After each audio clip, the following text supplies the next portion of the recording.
For as long as I can remember, my life revolved around those I loved, especially my family. As a mother, I believed it was my calling to give without hesitation, to sacrifice my own dreams and desires for the happiness and success of others. It was a role I embraced wholeheartedly, and I took pride in it. My daughter, Amanda, was my world. When her father passed away, I thought my purpose was clear: keep our family together no matter what. Years passed, and I became the constant caregiver, the one who made sure everything ran smoothly. I cooked, cleaned, worked tirelessly to ensure that Amanda had everything she needed. It was exhausting at times, but it was what a mother did, right? I was proud to be there for her, to be the strong foundation in our family. But slowly, things began to change. The sacrifices I made for Amanda, the endless giving without ever asking for anything in return, started to wear me down. I began to feel like I was invisible. As Amanda grew older, I noticed a subtle shift in her behavior. It wasn't just the little things, like the way she took me for granted, but the bigger moments too. The moments when I realized that, in her eyes, I was becoming less of a mother and more of a burden. But I didn't say anything. I kept giving, thinking that if I just kept doing enough, if I just kept giving more of myself, things would get better. After all, I was her mother, wasn't I? And wasn't that enough? Then came the moment that changed everything. The moment that opened my eyes to just how far I had fallen in her eyes. I never thought it would come to this. I never thought my own daughter would call me a freeloader, not after everything I had done for her. But that's exactly what happened. She said it like it was nothing, like it was a simple fact. And in that moment, everything shifted. I realized then that I had been living my life for everyone else and not for myself. I had allowed myself to be taken for granted, to be dismissed as nothing more than a caretaker, a tool for others' comfort. And most painfully, I had allowed my daughter to see me as someone who didn't deserve her respect. This was my wake-up call. The life I had built around sacrifice, around giving without expecting anything in return, had to change. I had to change. I couldn't keep going on like this. But how could I find the strength to change? How could I stand up for myself after so many years of putting everyone else first? I didn't have all the answers, but I knew one thing for sure. I wasn't going to let this define me anymore. It was time to take control of my own life, and that's exactly what I did. But this journey wouldn't be easy. It would take everything I had and more, but it would be worth it. It's strange how one moment can change everything, isn't it? One moment that, in the blink of an eye, turns your world upside down. That moment for me came when Amanda, my own daughter, looked at me with cold eyes and called me a freeloader. I had been doing everything I could for her, for our family, and yet here I was on the receiving end of harsh words. It hit me like a slap across the face, and I felt the sting deep in my chest. I had sacrificed so much for her, given up my own dreams, my own comfort, just so she could live a life I hoped would be better than mine. And this is what I got in return. At first, I thought it was just a passing comment, something she said in frustration. Maybe she didn't mean it. But deep down, I knew it wasn't just a slip of the tongue. There was something deeper in her words, something that cut through the years of sacrifice and love I had given her. In that moment, it became clear to me. I wasn't seen for who I truly was. I wasn't the selfless mother I thought I was. I was just someone who had outstayed her welcome, someone who was no longer valued. I tried to brush it off at first, thinking it was just a phase. But the more I thought about it, the more I realized this was the culmination of years of being ignored, taken for granted, and, worst of all, disrespected. The years of being the silent caregiver, the one who did all the heavy lifting without asking for much, had come to this moment of sharp, painful clarity. That night, I sat alone in the quiet of my home, replaying her words in my mind over and over again. Freeloader. It echoed in my head like a haunting melody I couldn't shake. I was tired of feeling like an afterthought in my own family, tired of being invisible, tired of feeling like my worth only came from what I could give others. But more than anything, I was tired of being weak, of letting others dictate how I felt about myself. I had spent so much of my life giving, and all I had to show for it was resentment and disrespect. It was time to stop. It was time to stand up for myself, to take back what was rightfully mine, my dignity, my self-respect, and most importantly, my power. But where to start? What could I do to take control of my own life? How could I change the narrative that had been set for me? I didn't have all the answers, but I knew one thing. I couldn't stay silent any longer. I couldn't continue to live this way. Something had to change, and it had to start with me. The next step wasn't going to be easy, but it was necessary. I was going to do something that would shock Amanda, something that would show her and myself that I was not just a freeloader, not just a mother who existed to serve. I was more than that. It was time to take back control. It was time for me to make a statement. And that statement would come in the form of a decision that would change everything. It's one thing to feel disrespected, to feel invisible, but it's a whole other thing to actually do something about it. The hardest part wasn't recognizing that I needed to change. It was finding the courage to act on it. For years, I had sacrificed my own needs, constantly putting others first. I had molded myself into the perfect caregiver, always running on empty, never once thinking of myself as a person worthy of more. But that night, as I sat with Amanda's harsh words still ringing in my ears, something inside me shifted. I knew I couldn't keep living like this. I couldn't keep playing the role of the invisible mother, the one who gave and gave, only to be taken for granted. The reality was, I had forgotten who I was. I had lost touch with the strong, independent woman I once was, and in the process, I had allowed myself to be diminished to nothing more than a caretaker. I needed to change that, and I needed to do it now. I asked myself, what do I really want? What do I deserve? The answer came quickly. I wanted independence. I wanted control. I wanted respect. That night, I made a decision that would change everything. I was going to buy the building. Now, I'm sure you're thinking, what? How could buying a building change my life so dramatically? Let me explain. The building I was talking about wasn't just any building. It was the building Amanda had been living in, the place that was meant to be her home, a place where I had once supported her, helped her make her own life. It was a part of her world. But more than that, it had become a symbol of everything I had been giving away without ever receiving anything in return. It was a physical manifestation of my years of sacrifice. So I made up my mind. I was going to take control of that building. I was going to show Amanda and everyone else that I wasn't just someone who could be dismissed. I wasn't a freeloader anymore. I was a woman who could take care of herself, who could make her own choices and build her own future. And that's exactly what I did. I had no idea how I would manage the finances or the legalities, but at that moment I didn't care. I wasn't thinking about the challenges. All I knew was that I couldn't stay stuck in the role of the passive, invisible mother any longer. I was ready to make a bold move. The next day, I took the first steps. I contacted a real estate agent, arranged meetings with lawyers, and started the process of buying the property. I remember the day I signed the papers, standing in the office, my hands trembling not from fear, but from the weight of what I was about to do. I was taking back my life, my power. I was making a statement that could not be ignored. This wasn't just a financial decision. It was a declaration. It was me finally telling the world and myself that I had value, that I wasn't just a mother, a wife, or a caretaker. I was a person with dreams, with rights, with the power to change my own destiny. It wasn't going to be easy. I knew that. But I also knew that if I didn't make this move, I would forever be stuck in the same cycle of giving without ever getting anything in return. I had to break free. So I bought the building. And in doing so, I started a new chapter of my life, one that would be defined by strength, independence, and respect. When I signed the papers, I felt a mix of emotions, relief, excitement, and even fear. I had just made a decision that would alter the course of my life, and truthfully, I wasn't sure what the future would hold. But one thing was certain, I had taken control.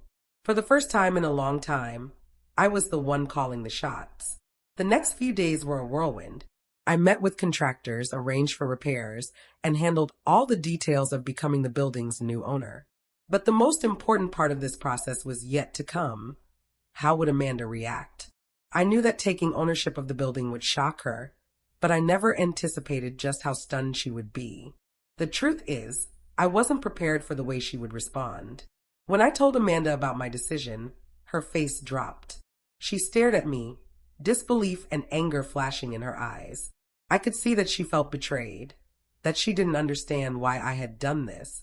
After all, she had always seen me as the one who gave, the one who supported, the one who didn't need anything in return. But now, I was taking something from her. I wasn't just the caretaker anymore. I was the one with the power. I was the one in charge. I remember the moment clearly. I stood in the living room, holding the keys to the building in my hand, and I handed them to her. "I've decided to make you my tenant," I said quietly, my voice steady but firm. Her jaw dropped, and she immediately started protesting. "What are you talking about? This is my home. You can't just take it from me." But I wasn't taking it from her. I was simply making a point. I wanted her to see that I was not just a passive observer in my own life anymore. I wasn't someone to be dismissed. As she stood there, seething, I felt a strange sense of peace. This wasn't about punishing her. It wasn't about making her feel small. It was about me. It was about showing her and myself that I was in control. I wasn't just the mother she could ignore or take for granted. I had value. I had a voice, and that voice was being heard. Over the next few days, things between us grew tense. The dynamic had shifted. I was no longer just the woman who lived in the background of her life. I was the one making the decisions, and she wasn't used to that. I could see the resentment building. Amanda didn't understand why I had made this decision, why I had chosen to assert my independence in such a drastic way. But I wasn't going to back down. I knew this was the right thing to do. I knew I had to draw this line, even if it meant causing some discomfort, even if it meant facing a temporary rift between us. But deep down, I also knew that this was something Amanda needed to see.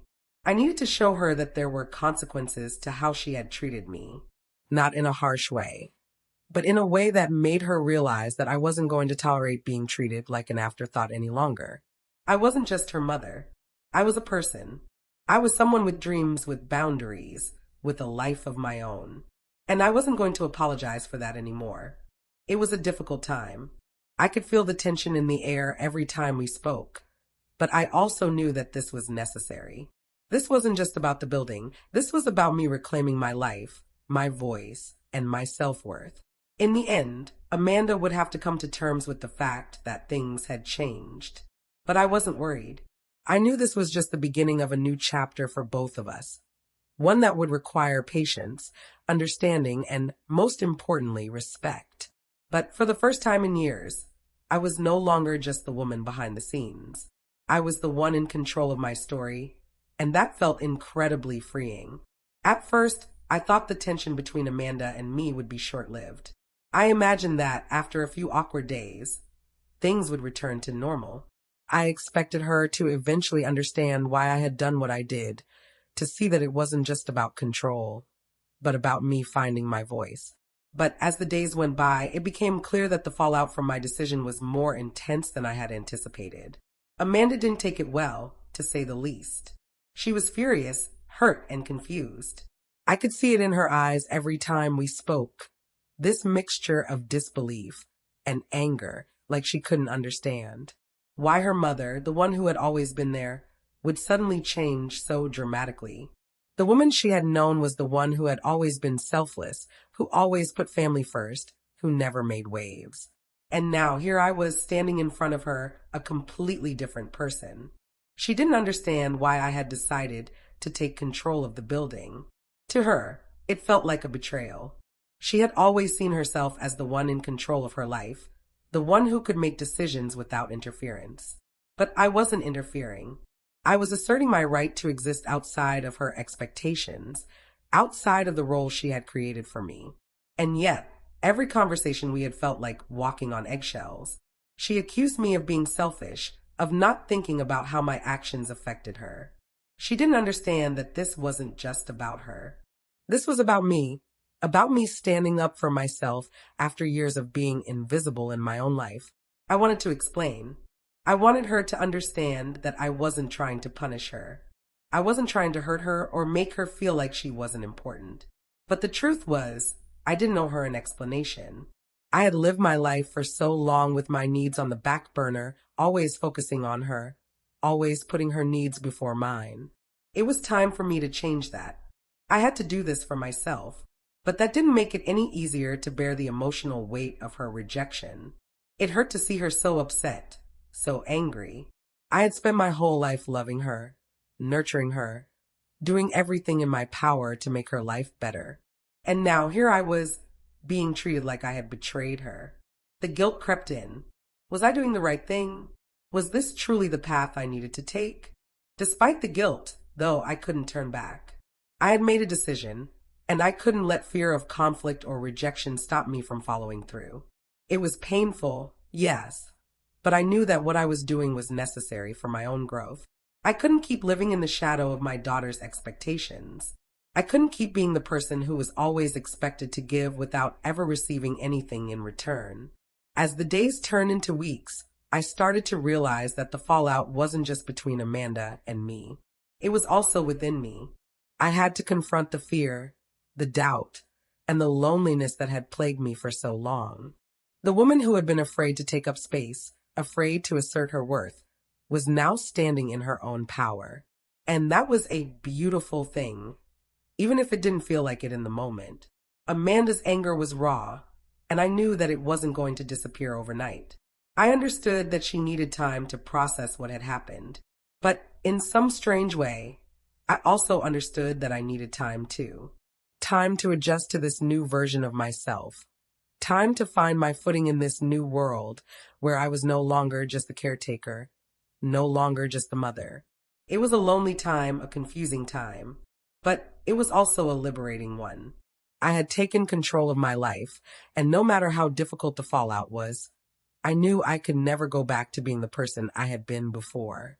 The road ahead wasn't going to be easy, but I had learned something incredibly important through this process. The most important relationship I would ever have was the one with myself. It wasn't about what Amanda thought, or anyone else. It was about me standing tall and being proud of who I was and the choices I made. And slowly, as the days passed, I started to feel a sense of peace that I hadn't felt in years. I had taken back my power. I had made a decision that was difficult, but necessary. And no matter what happened with Amanda or anyone else, I knew I had done the right thing. I was learning to live for myself, to value myself, and to set boundaries that protected my well-being. I had taken the first step toward reclaiming my life, and that was a step I would never regret. In the weeks that followed, I began to see a shift within myself that I hadn't anticipated. The early days of my decision had been filled with tension and doubt, but as time went on, I realized something important. Taking control of my life wasn't just about asserting my power. It was about rediscovering who I truly was.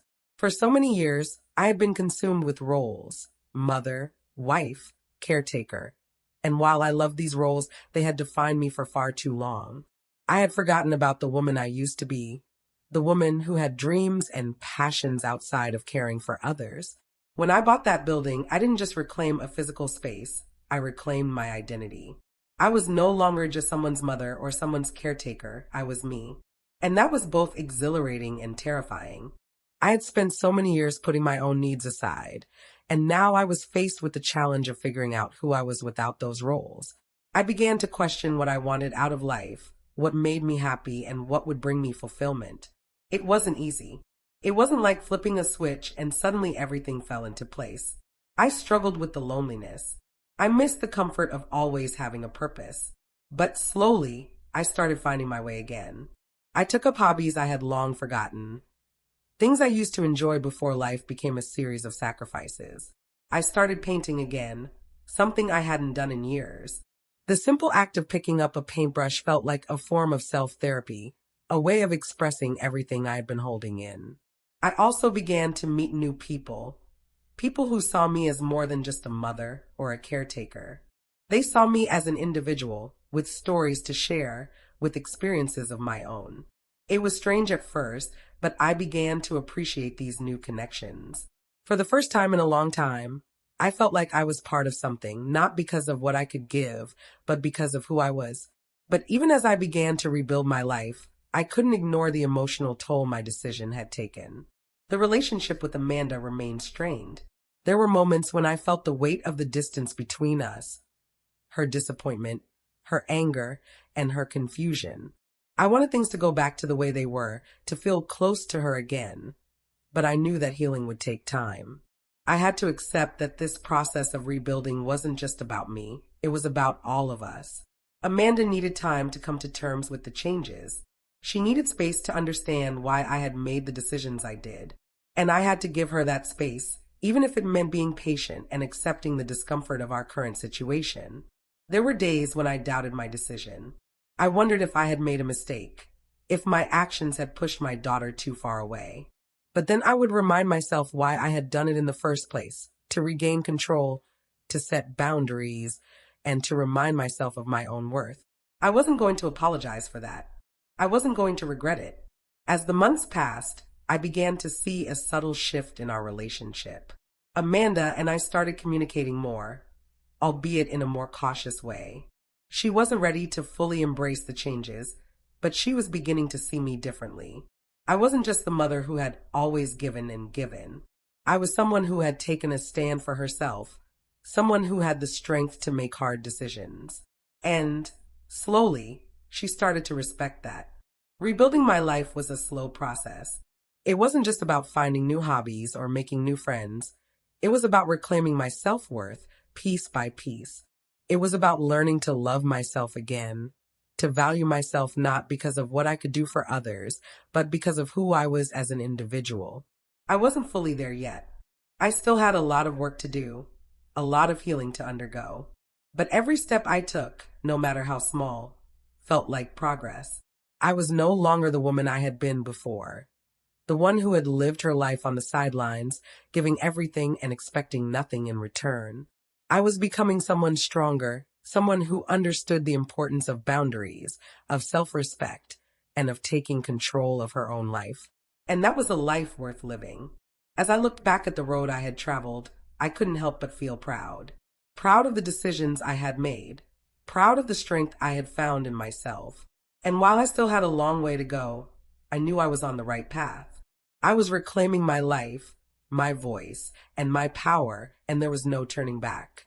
Looking back on everything that had transpired, I realized something that had eluded me for most of my life: the importance of boundaries. It wasn't just about owning property or making a big, bold move.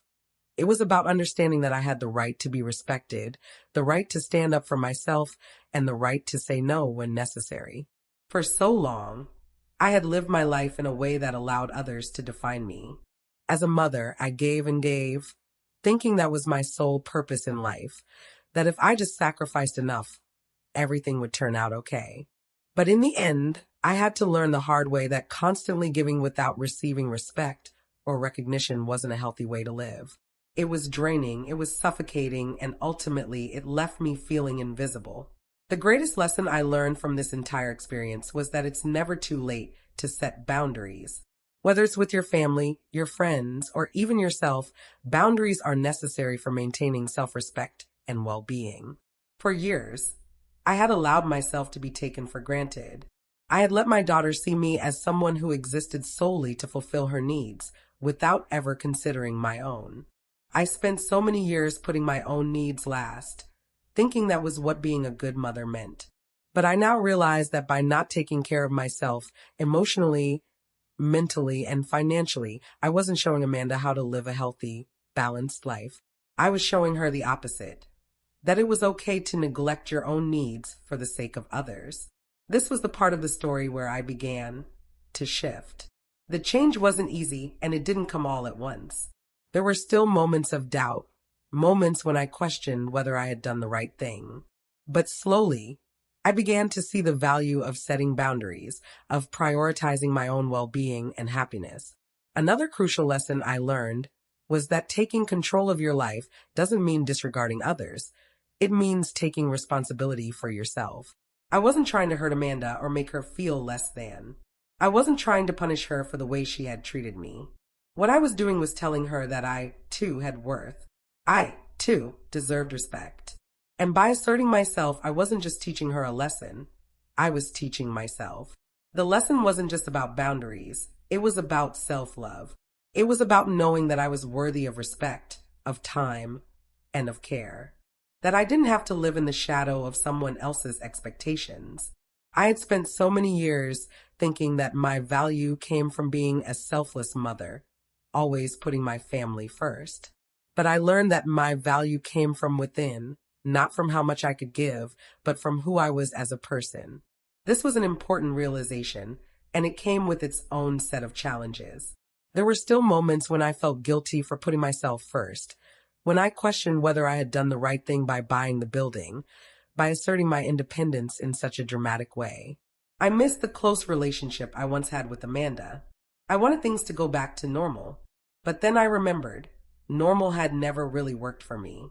I had lived my life in a way that kept everyone around me happy, but in doing so, I had neglected myself. I had lost sight of who I was, what I wanted, and what I deserved.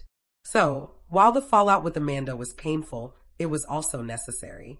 I had to go through this process to understand my own worth and to start living for me, not for others. The most important thing I learned was that it's okay to change. It's okay to redefine yourself, to step out of the roles others have put you in, and to demand the respect and love you deserve. Change is uncomfortable, but it's also incredibly freeing. And while the road ahead wasn't going to be easy, I knew it was the right one. This journey wasn't just about owning a building or asserting control. It was about owning my own life, my choices, and my happiness. And that was the most empowering lesson of all. One of the most surprising and empowering aspects of my journey was discovering the true power of financial independence. Before all of this, I had never truly considered how deeply my financial situation affected my sense of self-worth. I had always depended on others, first my husband, then my daughter, for financial stability. I had spent years focusing on giving everything I could to them, never once questioning whether I was giving enough to myself. But when I decided to buy the building, something changed. It wasn't just about owning property, it was about owning my life, about taking control of something tangible, something that was entirely mine. For the first time, I understood that financial independence wasn't just about money, it was about freedom. It was about having the ability to make choices based on what was right for me, not on what I thought others expected of me. This realization came with its challenges. I wasn't a businesswoman. I didn't have a background in real estate, and at first, the idea of managing a property seemed overwhelming. But as I dove into the process, I learned that financial independence wasn't about having all the answers up front. It was about taking that first step and trusting myself to figure things out as I went.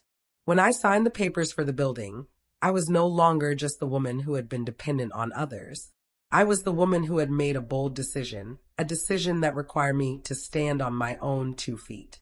And as I navigated the complexities of ownership, from managing repairs to learning about property taxes, each small victory felt like reclaiming a piece of myself. For so long, I had believed that my value came from what I could provide to others. But with the purchase of that building, I began to realize that my value came from within. It came from my ability to make decisions for myself, to create something for myself, and to take charge of my own future. I wasn't just serving the needs of others anymore. I was creating a life that was entirely mine. What I had once thought of as a daunting, even impossible task, buying a building, became a symbol of my newfound independence. And that independence wasn't just financial. It was emotional, too. As I gained control over my finances, I also gained control over my emotions and my life. I wasn't just reacting to the needs and expectations of others anymore. I was making decisions based on my own needs, desires, and boundaries.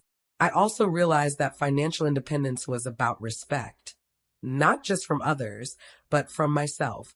When I took control of my financial situation, I stopped seeing myself as someone who depended on others for validation. I started to see myself as someone who had the power to create her own future. I could make mistakes, learn from them, and keep moving forward. I didn't need anyone else's approval to succeed. And the best part? This newfound independence didn't just benefit me.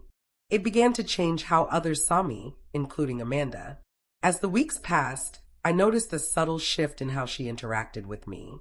She wasn't angry anymore. She was cautious, yes, but she was beginning to respect the woman I had become. She was beginning to see that I wasn't just a passive observer in my own life. I was someone with the power to make decisions, someone who had learned to set boundaries and prioritize her own needs.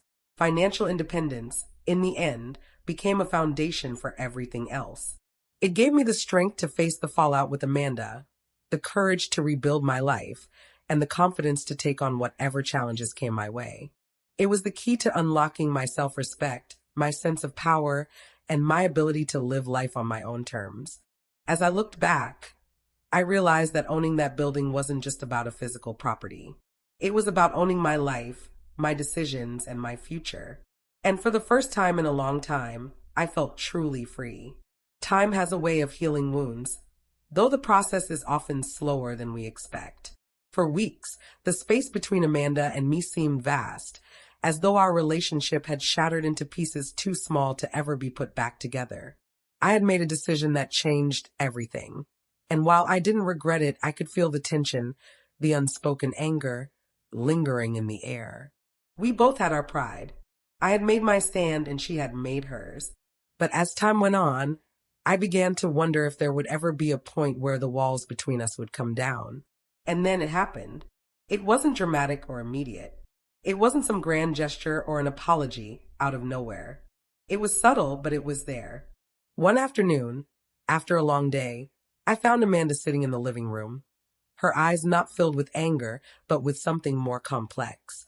She looked at me for a moment, and then, without warning, she spoke. "I've been thinking a lot about what you did," she said, her voice softer than I had expected. "I didn't understand it at first. I didn't understand why you made the decision you did. But now, I think I get it." For a moment, I couldn't speak. My heart skipped a beat. Had I truly been heard? Had she finally begun to understand? "I was angry," she continued, "because it felt like you were rejecting me. Like you didn't need me anymore. And I guess I was scared. Scared of losing you." Her words struck a chord deep within me.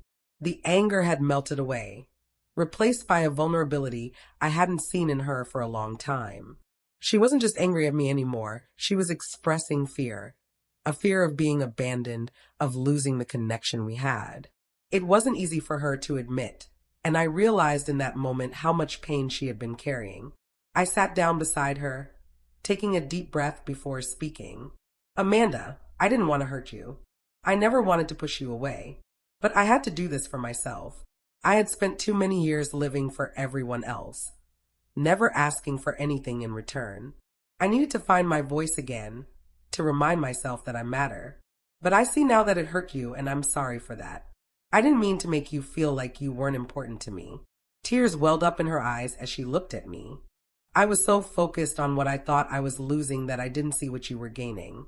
I didn't see that you were trying to find yourself again. I was scared, Mom. I was scared of losing you, of losing the way things used to be." I reached out, gently placing my hand over hers. "I'm not going anywhere, sweetheart.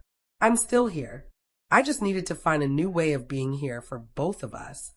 And in that moment, I felt a shift. It wasn't immediate, but it was real. We were both learning to see each other not as roles to be filled, mother, daughter, but as two individuals, both with our own needs, our own struggles, and our own journeys.